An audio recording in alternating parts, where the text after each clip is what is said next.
Estamos na cidade de Aparecida, a 160 quilômetros de São Paulo. Aqui é o maior centro de devoção católica do Brasil. No programa de hoje, nós vamos mostrar como a espiritualidade é trabalhada aqui, dentro do Santuário Nacional e nas instituições das outras duas maiores frentes cristãs do país. Católicos, evangélicos e espíritas nos contam o que passa dentro das suas missas, cultos e palestras e também nos falam sobre assuntos polêmicos.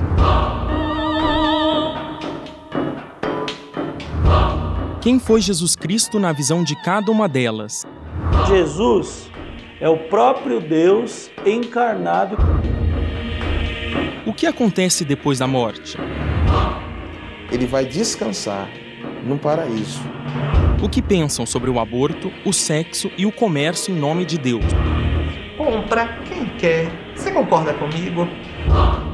Essas e outras questões, agora no Mundo Maior Repórter.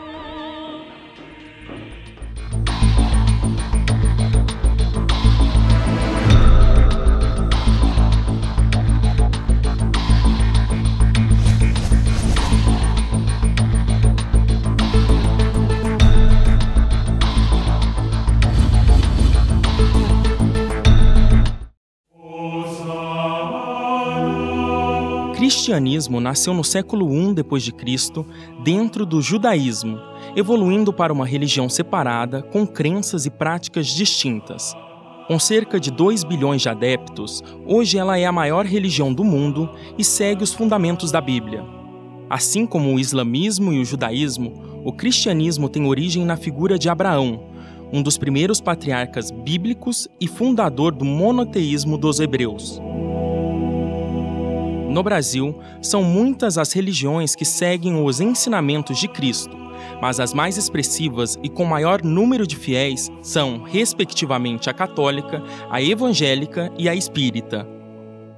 O cristianismo pressupõe a ideia de uma trindade, de um Deus trino, de um Deus Pai Criador, que vem a esse mundo enquanto homem, então você tem o Deus Filho, e que se manifesta enquanto Espírito. Então essa trindade é fundamental para caracterizar um cristianismo. E o Espiritismo não tem nada disso. A fundamentação do trabalho espírita, das recomendações para as pessoas e para a sociedade, estão baseadas no Evangelho de Jesus. Para nós, o Cristo é, na verdade, o nosso guia e modelo. Ele é, na verdade, o nosso governador espiritual. E às vezes a gente vê a própria religião querendo se enquadrar num campo ou no outro, como o caso do Espiritismo, que quer se dizer que é cristã. Mas se a gente for pensar bem, teologicamente, ela não é cristã. Claro que somos cristãos. O Espiritismo é uma doutrina cristã que estabelece a sua fé fundamentando na razão. É muito difícil essa questão de classificação das religiões, né? Cada um classifica de um jeito ou do outro. O Espiritismo surgiu na França com o trabalho de Allan Kardec. Ele iniciou fazendo alguns estudos sobre fenômenos espontâneos, mas logo em seguida ele verificou que havia um efeito inteligente provocando todas aquelas manifestações. E ele começou a colecionar os textos, as mensagens que ele obtinha nas reuniões e surgiu então o seu primeiro livro, chamado O Livro dos Espíritos. A Igreja Católica nasceu na manhã radiosa da ressurreição. Toda a nossa fé está baseada na ressurreição de Jesus. Nós nos unimos como comunidade para sermos continuadores da sua obra. 2 jovens senhores, em 1910, ali nos Estados Unidos, eles receberam um chamado de Deus para atravessarem o oceano e virem para o Brasil. Então eles chegaram aqui no Brasil e começaram a fazer reuniões, cultos. E aí nesse momento que surge a Igreja Evangélica Assembleia de Deus. O cristianismo é uma religião monoteísta baseada na vida e nos ensinamentos de Jesus. Em geral, os cristãos creem na existência de um Deus, Criador do universo, em Jesus Cristo, elemento central da religião, e na vida após a morte. Um dos mais importantes princípios da religião é o amor a Deus acima de todas as coisas e ao próximo como a si mesmo. Jesus foi uma pessoa do seu tempo, da sua época, da sua comunidade, e que se colocava de maneira diferenciada com as proposições imperiosas daquele momento, né? E tentou reformular alguma coisa. Foi um homem, Deus, que viveu em uma situação específica no mundo. Ele é um ser histórico, situado num tempo, viveu por 33 anos, nos últimos 3 anos ele revelou quem ele era, viveu no nosso meio, pisando o chão duro que nós pisamos, vivendo as vicissitudes que nós vivemos, chorando, sofrendo, vivendo as dificuldades que vivemos. Ele entende de nós. Jesus Cristo, em primeiro lugar, para os evangélicos, ele é o Filho de Deus. Jesus Cristo, muito embora ele estivesse aqui na terra na forma de homem, ele é o Filho de Deus para os evangélicos. Jesus é o centro de todas as coisas. Então, a Bíblia, 1189 capítulos da Bíblia, se resume em um versículo, que é João 3,16. Porque Deus amou o mundo de tal maneira que deu seu Filho unigênito para que todo que nele crê não pereça, mas tenha a vida eterna. Jesus para nós foi um espírito evoluído, mais evoluído que passou aqui sobre esta terra, mas um espírito como qualquer um de nós, que alcançou a evolução, o seu estado maior. Dentro do próprio cristianismo, uma religião, né? A religião do cristianismo, você tem várias visões.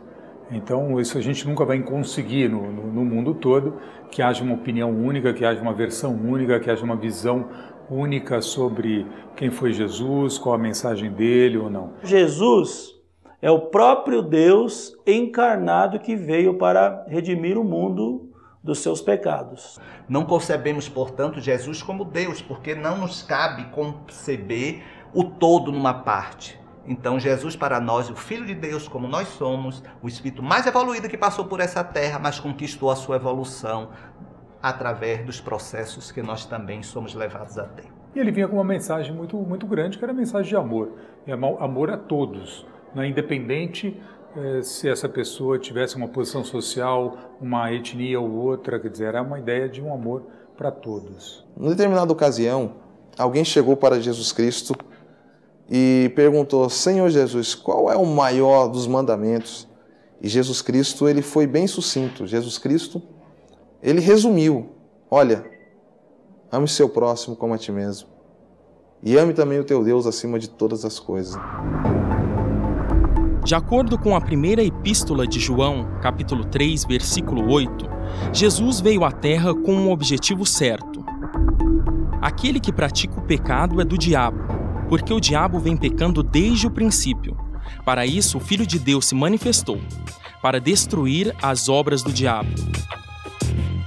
Mas, de acordo com estas religiões, quem seria esta entidade sobrenatural e maligna? Lúcifer, ele era um anjo de luz, era um anjo que ele tinha a função de reger um grande coral no céu, né? Então Lúcifer, ele se rebeliou contra a figura de Deus, de modo que Lúcifer ele foi expulso dos céus e juntamente com ele trouxe 1/3 dos anjos que estavam com eles no céu. Não vamos imaginar que há um competidor com Deus. Não vamos humanizar Deus a esse ponto. Não vamos colocar Deus de uma forma tão humana que ele disputa as almas com o ser supremo do mal, de forma alguma.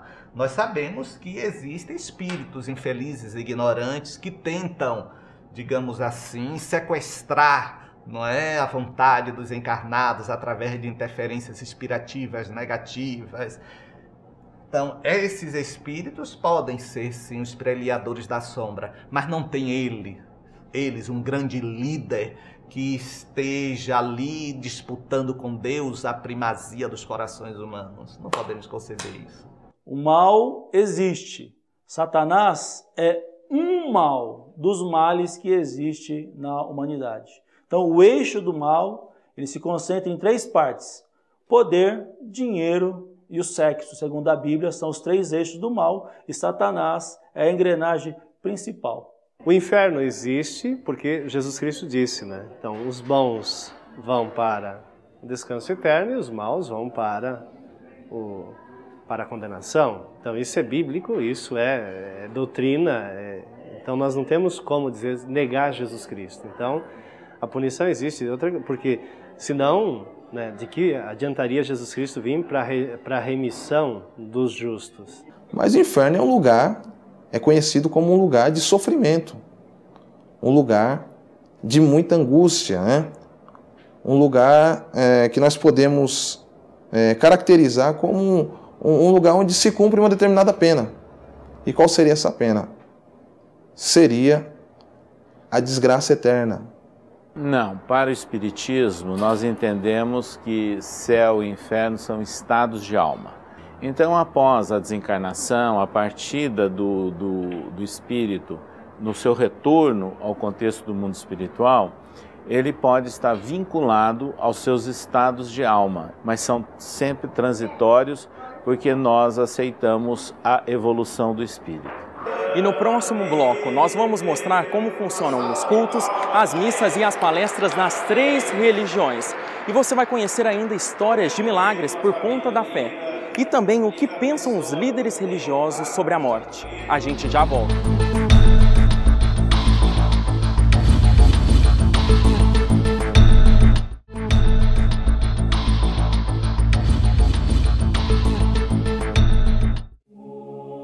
O catolicismo ainda é religião predominante no Brasil. Com aproximadamente 124 milhões de fiéis, sua força pode ser decorrente da presença católica em toda a formação histórica do nosso país. A vinda do clero ao Brasil foi simultânea à chegada dos portugueses, que tinham fortes ligações com a Igreja Católica Apostólica Romana no período colonial. Apesar de ser a maior religião cristã, o catolicismo é também a que mais perdeu devotos no Brasil na última década. Cerca de 1.700.000 fiéis. Já os evangélicos são os que mais ganharam adeptos no nosso país. Segundo dados do IBGE, em 10 anos, eles cresceram mais de 60%. Passaram de 26,2 milhões para mais de 42 milhões de fiéis, cerca de 22,2% da população brasileira. Este aumento pode ser explicado pelo forte investimento em programas de TV e rádio e pela instalação de muitas igrejas evangélicas nas periferias do país, conquistando uma classe social de baixa renda. O espiritismo também cresceu. Na última década, passou de 2,3 para 3,8 milhões de adeptos, um crescimento de aproximadamente 65%. O que pode ter origem na conquista de espaço na mídia brasileira através de novelas, filmes e minisséries, que se mostraram campeões de audiência e bilheteria. É muito interessante isso, porque há uma rotatividade muito grande entre as seitas. As pessoas que entram numa igreja, depois de um tempo passam para outra, ficam fora da igreja, às vezes têm a vontade até de voltar para a igreja católica, voltam para a igreja católica depois, passam pelo espiritismo, vivem de alguma maneira algum outro culto esotérico. Quer dizer, há uma liberdade, entre aspas, que na verdade é uma grande libertinagem. Eu creio que devido a esse poder de entusiasmo, de alegria, de vida, de manifestação positiva da vida, hoje todo mundo corre para uma igreja evangélica. Os evangélicos, o ramo protestante evangélico, que é cristão, claro, ele está muito mais adequado, adaptado à modernidade, ao modo de vida moderno. Embora ele seja um empobrecimento em termos culturais, seja das festas populares, dos próprios rituais e dos santos que no catolicismo traz, né? Nós vivemos na pós-modernidade. E um dos elementos próprios da pós-modernidade é que o ser humano quer ser independente. Ele não quer nada que o limite. Ele não quer nenhum código de normas, nada que obstrua a sua liberdade. Ora, quando vem uma religião e apresenta um código de mandamentos, eu recuso a religião. Ora, as religiões tidas como hegemônicas, no caso aqui no Brasil, a Igreja Católica, que tem a sua maioria e é histórica aqui na Igreja, há uma postura de eu não quero a Igreja que vai limitar a minha vida. E alguns até estão se colocando diante de Deus com a mesma postura. Eu não quero nem mesmo Deus. Eu sou Deus de mim mesmo. O Espiritismo tem crescido, principalmente aqui no Brasil, em função da mais ampla difusão dos seus princípios. E os princípios são muito claros. Então existe o potencial do consolo, o potencial do esclarecimento. E é isso que está atingindo as necessidades da pessoa, sem exigências e sem formalidades. Poderíamos conquistar mais se não tivéssemos a nossa pregação muito engessada, muito intramuros nas casas espíritas. Mas eu acredito que a doutrina espírita sensibiliza quem a conhece por conta exatamente desse seu ideal racional, dessa proposta não piegas, ainda que infelizmente a gente vê algum pieguismo dentro do movimento espírita, mas dentro dessa proposta de chamar a razão, de chamar a uma fé que possa realmente ser confrontada com a lógica do raciocínio humano. Allan Kardec fala que o espírito deve evoluir intelectual e moralmente. Cada um de nós temos um motivo porque estamos aqui hoje, né? Os cultos vêm de homenagem, de reverência, de reconhecimento. Então, cada igreja tem a sua liturgia. Nós aqui na Igreja Presbiteriana Avivada de Guarulhos, temos a nossa liturgia fundamentada em prioridades. Nós entendemos que a situação mais importante é Deus. Abaixo de Deus é a família. Abaixo da família o seu sustento, porque o que você ganha patrocina os seus relacionamentos. Aí sim vem a prática religiosa. O que é a liturgia? É a forma da celebração do culto. Falando da minha denominação, Igreja Evangélica Assembleia de Deus, nós temos uma liturgia padronizada. Os nossos cultos, nós cantamos hinos sacros, né? Nós louvamos a Deus através desses hinos, e após nós temos a ministração da palavra, né? A meditação na palavra de Deus, que é a Bíblia. Guarda cada um, Senhor. Deus para também tivemos. No Espiritismo não há o ritual nem a liturgia. No Espiritismo nós temos vários tipos de reuniões nos centros espíritas. E são reuniões informais, sem aquela ideia de sacralidade e também sem a ideia de escolarização. Agora na missa é o momento da Eucaristia. Este corredor é para que os fiéis possam tomar a hóstia, considerado o corpo de Cristo. Na Igreja Católica só pode participar desse momento quem fez a catequese, que é um curso preparatório. Eu, como já fiz, estou autorizado a tomar.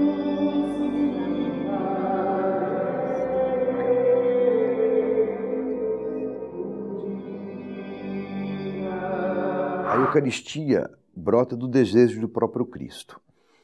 Algum tempo, algum dia antes da sua paixão e morte, portanto, numa quinta-feira, ele reuniu os apóstolos, os seus, aquele primeiro grupo, tomou então o pão, deu graças e disse: esse é meu corpo, entregue por vocês. Pegou o vinho e disse: esse é meu sangue, sangue que eu derramo para o perdão de todos os pecados. Todas as vezes que vocês celebrarem este mistério, eu estarei no meio de vocês. Eu gosto muito dessa palavra, Eucaristia.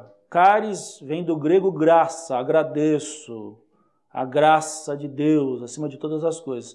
Então a Eucaristia é um momento de comunhão.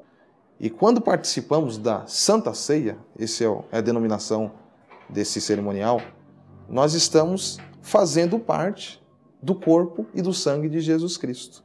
Nós estamos na Capela das Velas, aqui no Santuário Nacional de Aparecida, onde as pessoas vêm, os fiéis, pagar promessas ou fazer pedidos para doenças ou algo que eles queiram alcançar. Aqui eu estou do lado de uma família. Oi, tudo bom? É a Maria Rita e a Joelita, que vieram de Americana, né? Vocês vieram pagar uma promessa. Promessa que eu fiz quando minha mãe estava doente, teve câncer de mama. Foi na segunda quimioterapia que eu fiz essa promessa. Caso ela sarasse completamente, que eu traria ela para cá e acenderia uma vela do tamanho dela. Sou fiel a Nossa Senhora Aparecida e para mim foi uma graça, porque na segunda quimioterapia eu achei que eu não ia sobreviver, mas graças a Nossa Senhora eu estou aqui viva. Há coisas que são faladas como milagre, na verdade não são milagres, são simplesmente sugestões. Então, aquilo que você dizia, que é o poder da mente. Isso pode acontecer, a ciência explica, mas nem tudo aquilo que nós identificamos como milagre é poder na mente e é ação humana. Quer dizer, aquilo que se chama milagre pode ser que amanhã seja explicado por questões científicas de outra maneira. É impossível você derrogar as leis da natureza. Então, entre aspas, os milagres estão dentro da lei da natureza, apenas que antes não eram conhecidos. Eu tive uma inflamação no cérebro, fiquei sem falar, sem andar. E levei mais ou menos 1 ano e fui curada por Nossa Senhora. Você acredita que foi a santa? Sim. Acredito. Então pode acontecer milagres? Pode acontecer milagres. O problema que nós estamos vivendo ultimamente é uma milagrice. Por exemplo, pessoas que com a palavra de Deus na mão e falando em nome de Jesus Cristo fazem mais milagres num culto do que Jesus fez durante toda a sua vida. Então aí a gente pode identificar que haja falcatrua, que haja jogo de interesses, que haja exploração da fé simples do povo. Tudo isso também pode acontecer, mas não há nada a ver com aquilo que a igreja identifica como milagre. Cada frente do cristianismo tem uma visão sobre o que acontece após a morte. Em geral, a crença da continuidade em um plano espiritual é responsável por frear as atitudes mundanas dos devotos. Mas, de acordo com cada religião, o que acontece depois que morremos? Após a morte do corpo, há um desprendimento do espírito. Na realidade, nós somos seres espirituais encarnados. Ou seja, quando nós nos encontramos no cenário físico, nós pensamos e agimos de acordo com as nossas condições espirituais, utilizando o corpo como um arcabouço. Quando uma pessoa morre, no nosso modo de ver, um evangélico morre, ele vai descansar num paraíso, que é um lugar semelhante ao céu. Porque ali ele vai aguardar o quê? Ele vai aguardar o grande evento que todo evangélico acredita que vai acontecer, que é a vinda de Jesus Cristo, para levar-nos ao céu. Eu sempre trago aquela imagem da chuva, não é? A chuva, o que é a chuva? Senão o subir da evaporação e o retornar depois de estar na nuvem. Por que nós que somos esta energia vamos estancar sem uma transformação para uma outra realidade? É uma característica geral de todas as religiões de ter uma compreensão de que alguma coisa do ser, do indivíduo, permanece após a morte. Seja enquanto ancestral, seja enquanto lembrança, seja enquanto alma eterna, seja como espírito, seja um espírito que reencarna imediatamente ou não. Isto, para a teologia católica, é impossível, porque Deus nos concebe como seres únicos, amados e queridos, cada um com a sua beleza, com o seu limite, com o seu pecado, com a sua virtude. E é desta maneira, então, que saímos de Deus e para Deus haveremos de voltar depois de vivermos esta experiência única sobre a Terra. E no próximo bloco, saiba como as religiões divulgam os seus trabalhos e entenda o que os líderes religiosos pensam sobre sexo, aborto e a influência da religião na política. A gente já volta.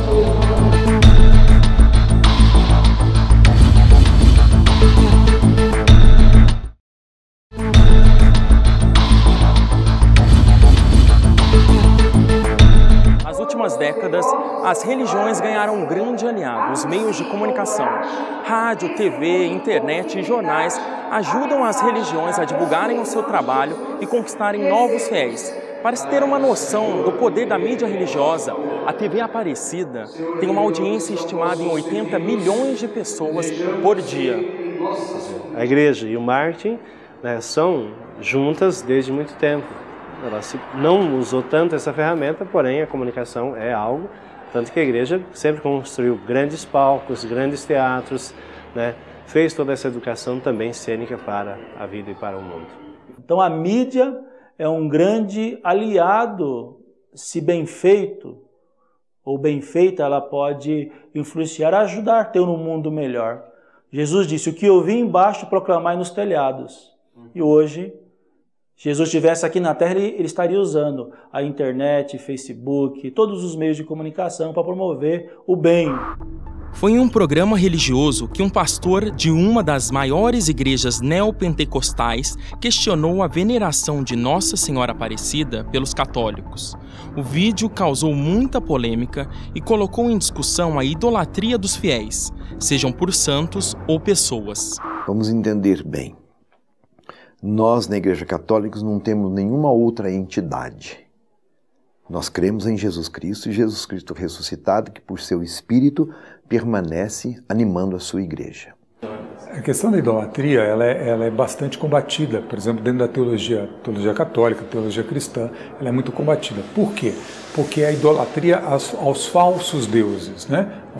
Os ídolos seriam falsos, no sentido que você idolatra alguém que na verdade não é aquele que deveria ser, né, cultuado, que seria o próprio Deus. Então, os santos são sempre referências para nós aprendermos. Se eles viveram bem e foram bons, nós podemos viver bem também e exercitarmos a bondade. Só isso. Numa sociedade como a nossa, as manipulações existem. Então, pessoas que começam a ganhar fama, começam a ganhar adeptos e tal, começam a ter poder sobre outras. Aí sobe na cabeça, o poder sobe na cabeça das pessoas e acabam utilizando esse poder para interesses próprios e tal. Isso acontece muito em vários ramos religiosos. A religião também tem ganhado a mídia no Brasil por sua interferência na política nacional. Desde que o pastor e deputado federal Marco Feliciano foi eleito presidente da Comissão dos Direitos Humanos, a discussão sobre a atuação dos líderes religiosos tem gerado polêmica. No mês de março, a Comissão de Constituição e Justiça da Câmara aprovou uma proposta de emenda constitucional que possibilita entidades religiosas a questionarem decisões judiciais, elevando assim seus dogmas e valores a argumentos jurídicos. Seria este o fim do Estado laico? Efetivamente, ele nunca ocorreu. Quer dizer, a presença da Igreja Católica sempre foi muito forte e, mais recentemente, a atuação política aí das igrejas evangélicas se faz muito, muito presente. Mas isso não é só na atuação política, a gente vê isso muito disseminado na sociedade. A história registra que a política ela esteve sempre sobre o domínio da igreja, né? Mais precisamente da Igreja Católica. Mas nós vemos nos últimos anos uma evolução no sentido de separar uma coisa da outra. O Estado é laico, mas não é ateu. O Estado não é etéreo, não vive no ar. O Estado é aquilo que as pessoas que o formam querem que ele seja. Está muito misturado e aí você vai ter as complicações disso. Uma delas é da ação dos deputados evangélicos que querem colocar interesses morais, religiosos, por cima dos interesses do Estado e da nação. Dos interesses públicos, que na verdade deveriam contemplar a diversidade. Portanto, não é a religião, não é a raça, não é a cor, não é a opção sexual ou qualquer outro tipo de opção que vai definir se uma pessoa é mais ou menos importante. Nesse sentido, a laicidade do Estado é defendida também pela Igreja Católica. A política partidária, ela realmente preocupa porque a gente começa a perceber que vai havendo um direcionamento para, digamos assim, os princípios teológicos ou doutrinários daquela religião cuja aquele representante foi eleito pelos seus fiéis. E isso é preocupante num país democrático. Bom, o Marcos Feliciano não é um paradigma para se falar de religião. Ele é um político, se denomina pastor e é pastor de um pequeno rebanho. Então, também os evangélicos, pelo que eu escutei e tenho lido, não o têm como paradigma. Marcos Feliciano, de modo particular, é um político esperto que está usando de uma veia religiosa que hoje é conflituosa para se promover. É importante lembrar que antes do pastor Marcos Feliciano assumir esse cargo, essa comissão ela não tinha tanta visibilidade como está tendo hoje. E por que está tendo essa visibilidade toda? É em virtude de uma perseguição. Eu penso que muita gente na sociedade brasileira pensa que nem ele, então isso também tem um outro lado. Agora, acho que quanto mais a gente discutir isso é melhor. Inclusive para as pessoas que falam, que pensam que nem ele, se exporem e a gente poder combater e mostrar o outro lado. As aparições de Marco Feliciano na mídia trouxeram à tona outras discussões importantes, como o racismo e a homofobia. Porque a AIDS é uma doença gay, a AIDS é uma doença que veio desse povo. O problema é o ativismo gay. O problema são pessoas que têm na sua cabeça um engendramento de Satanás. Desde então, uma verdadeira disputa ideológica tem se formado entre frentes evangélicas e minorias políticas, que afirmam sofrer com o ódio incitado pelos dogmas religiosos. Não podemos admitir a incitação ao ódio e à vingança. Então isso contraria a base do ensinamento cristão e do entendimento, a compreensão maior sobre a divindade. As pessoas, elas precisam entender o seguinte: o princípio bíblico, ele é defendido por mim que sou evangélico. E se eu defendo esse princípio bíblico, eu preciso também ser respeitado naquilo que eu penso e defendo. Os valores, na verdade, os valores religiosos, eles estão baseados em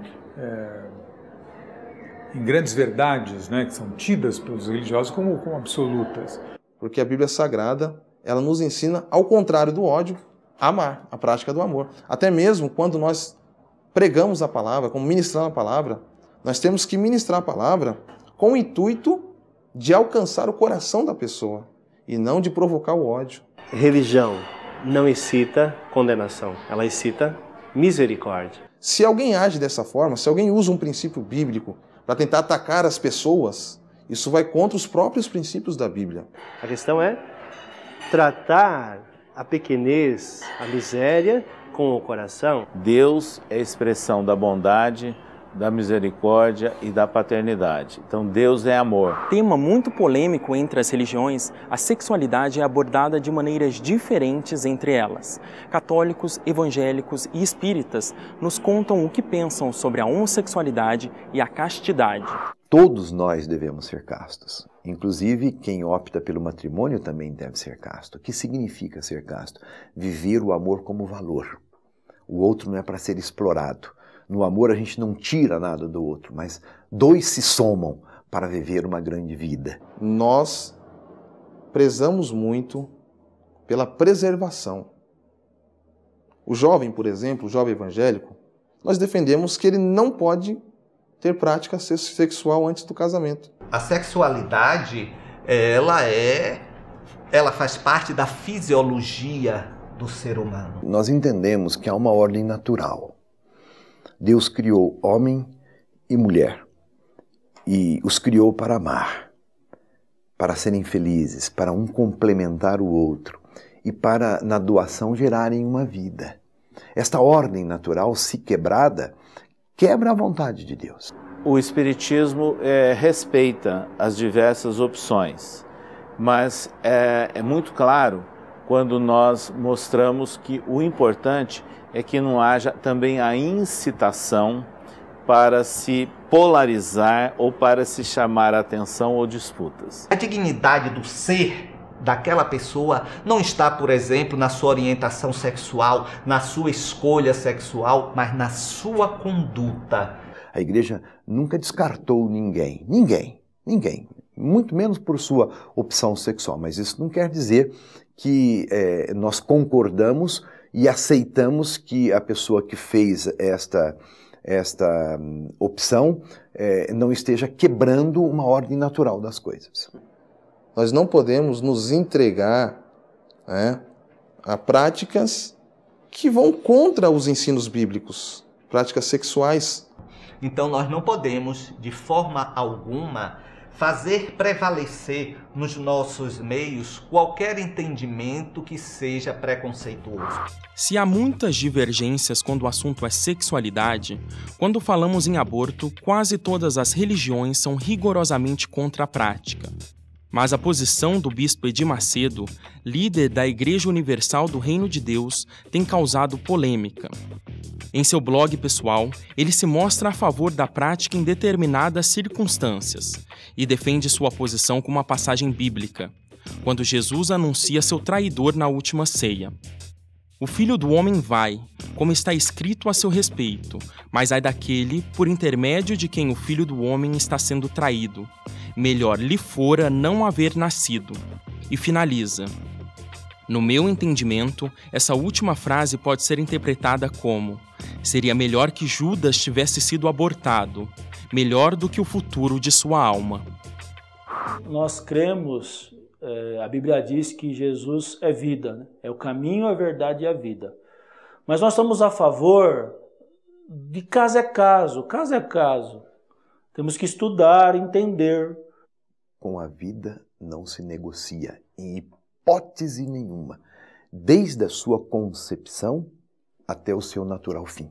Esta é a posição que não é dos católicos e nem da Igreja enquanto instituição, mas do próprio Deus, de quem a Igreja é continuadora. A união do espírito com o corpo se inicia no processo da concepção.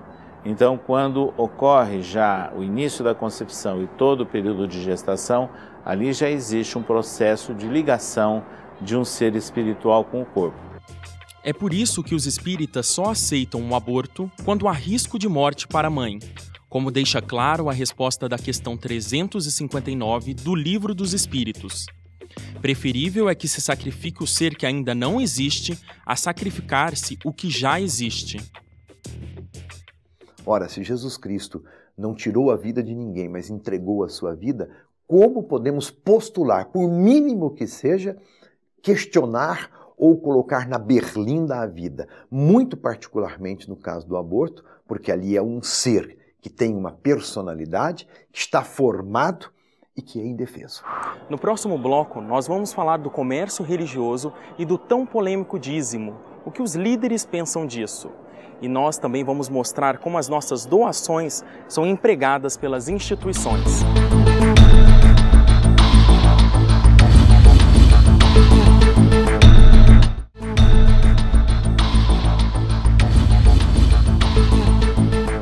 O comércio de itens religiosos pelas igrejas é bem comum. Lojas virtuais e físicas como essa vendem desde chaveiros, escapulários até livros, mas há também algumas religiões que vendem até tijolos e perfume com o cheiro de Cristo.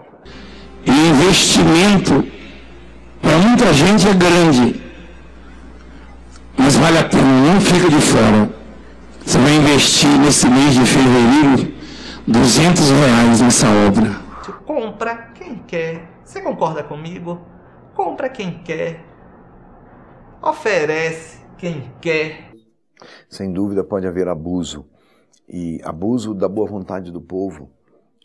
A igreja e toda instituição humana precisa se organizar, precisa ter um código de leis, de regras de vida, precisa ter um conjunto de doutrinas que regem, que dão o rumo, precisa ter também o seu sustento. Se nós formos parar para pensar, dentro do nosso movimento há um comércio também, porque os livros psicografados são vendidos, as pinturas mediúnicas, as esculturas mediúnicas, o que for. Então isso também poderia ser visto como um comércio.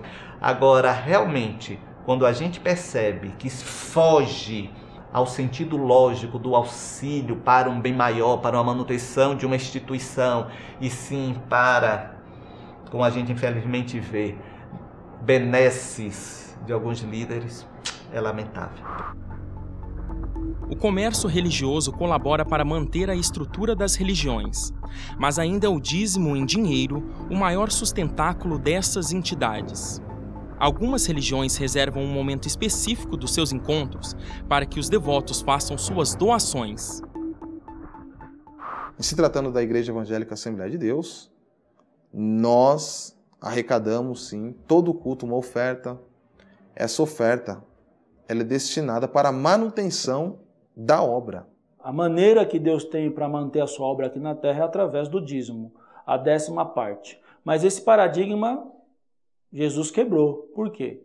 Deus quer a nossa totalidade. Deus nos quer por total. Então hoje tem gente que dá muito mais de 10% do que ganha. 50%, 10% é a quantia mínima. O dízimo é sempre a corresponsabilidade do fiel para a manutenção do próprio culto. No Espiritismo não há o dízimo, porque nós entendemos que nós temos que respeitar o próximo e não exigir dele e tratarmos os desiguais de uma forma igual. Então, nós acumulamos dinheiro não para o nosso status, mas para ajudar. Então, um discípulo dentro do reino de Deus dá um pouquinho para aquele que tem menos. Uma instituição religiosa começa a construir para os benefícios próprios, especialmente daqueles que estão à frente da igreja, para o seu enriquecimento próprio, certamente aí há ações ilícitas. Isso pode acontecer, isto acontece. Se de um lado homens enriquecem, tornando-se pessoas influentes tanto na comunicação como na política, de outro, obras sociais sérias atuam graças às doações dos fiéis. Nós estamos na comunidade de Heliópolis, que é considerada a maior favela da América Latina, onde a Dona Teresa, ela coordena uma obra social que ajuda crianças e idosos, não é, Dona Teresa? Isso, é a obra social Santa Edviges, que tem um trabalho bem amplo aqui nessa região, com crianças e idosos. E onde que a gente está entrando agora? Nós estamos entrando no Lar Sagrada Família, que é o nosso trabalho com idosos aqui carentes aqui do pedaço. E esse aqui é só um braço do esse que é a obra, é um né? dos braços, né, da obra social Santa Edviges. Depois nós temos 2 unidades onde são atendidas as crianças e o público em geral. Então vocês estão dentro da OSCE, né, tem o CCA, que é Centro para Criança e Adolescente. A gente atende crianças de 6 a 14 anos e 11 meses. E esse espaço é o espaço da brinquedoteca. Além desse espaço, a OSCE tem outras temáticas, leitura, informática, sala de vídeo. E como que é mantido aqui? Aqui, no lar, nós vivemos com doações das famílias das idosas e doações dos devotos do Santuário Santa Edviges. Essas crianças e adolescentes, mostrar que existe possibilidade, fazer um trabalho com as famílias, fazer com que tirar aquela família de uma condição e fazer com que ela consiga visualizar que existem outras possibilidades. É uma entidade sem fins lucrativos, como vocês já devem ter visto, e a gente, apesar de receber o benefício, delas, é uma casa com mais de 250 metros quadrados. Então a gente tem ajuda sim da igreja, tem ajuda da comunidade, parte do benefício delas. Nós servimos na casa 6 refeições. Então você imagina, são 19 idosas, mais 10 funcionárias ao longo do dia, e aí a gente conta 5 com doação. Ele só faz o seu ato de dar alguma coisa para a igreja se ele sente que aquela comunidade o ajuda a viver a sua fé. Portanto, ele se compromete a viver esta fé e de uma maneira muito concreta. É para a manutenção do culto e para a manutenção das obras de caridade. Então aqui é a residência de 600 assistidos nossos. Todos eles são deficientes mentais e nós temos deficientes mentais de vários tipos aqui. A instituição é especializada nos casos mais difíceis. O projeto da nossa instituição, ele é financiado uma parte nós recebemos do SUS, do governo, temos um convênio com o SUS, mas atualmente só 30% do nosso valor vem do SUS. 70% do nosso recurso vem da sociedade. A sociedade nos ajuda a fazer esse trabalho. Na história da sociedade sempre há exemplos nobilíssimos de pessoas que têm condições sociais e até condições de riqueza material e que sabem se comportar dentro de todo esse contexto, mas em benefício do próximo e da sociedade. E que tipo de tratamento é oferecido aqui? Então, aqui são feitos vários tipos de tratamento, desde a parte toda a parte médica, pediátrica, porque nós temos pequenos também, neurologistas, psiquiatras, fonoaudiologia, existe aqui fisioterapia. Então, nós temos assim uma gama muito grande. Terapia ocupacional é feito aqui dentro da instituição. É importante, então, que cada pessoa doe aquilo que tenha condições. E nem todos têm condições de doar do ponto de vista material. Podem doar em forma de apoio, de trabalho, de apoio espiritual, moral e não necessariamente só com os recursos materiais. Toda a diretoria da instituição é totalmente voluntária. Todos nós aqui trabalhamos aqui durante a manhã ou no período da tarde e depois temos que ir para o nosso trabalho. E, senhor Armando, quem que pode vir e ser atendido aqui? Então, aqui não existe, apesar de ser uma instituição administrada por espíritas, aqui não existe nenhum tipo de discriminação, né? Tanto os nossos colaboradores que aqui estão, que trabalham na instituição, médicos, cuidadores, enfermeiros, todos os nossos profissionais, como também as famílias que são atendidas, são de qualquer religião, isso não existe nenhum tipo de discriminação. A vontade de Deus deve imperar. Nós só somos felizes se nós cumprirmos a vontade de Deus. E a vontade de Deus é que todos nós sejamos irmãos. E que tudo aquilo que Ele criou esteja a serviço do bem comum e não dos interesses próprios. Como que você se sente coordenando um projeto como esse? Renovada a cada dia. São crianças, né? Como toda criança tem as suas limitações, tem as suas necessidades, tem as suas sensibilidades, então a gente vai aprendendo com elas a cada dia. É muito gratificante, porque você vê que o pouco que nós conseguimos fazer representa bastante para amenizar, às vezes, uma grande dificuldade, um sofrimento. Aqui com as idosas a gente dá uma dignidade, né, no final da vida delas. Então a gente se sente muito feliz em poder contribuir um pouquinho com aquilo que nós temos tanto, né? Porque Deus nos abençoa tanto. E é importante que nós possamos dar um pouco de volta para a sociedade e para o mundo daquilo que tanto nós recebemos, né? Nós recebemos a saúde, eles não, né? Então nós podemos fazer isso, participar, cada um de nós, com um pouco do nosso trabalho, né? E essa corrente do bem vai se espalhando. Esse foi o marco de Jesus. Jesus não escreveu nenhum livro, não construiu nenhuma igreja. E hoje é a religião que tem maior adeptos aí no mundo. Porque a filosofia de Jesus era o relacionamento, era a corrente do bem.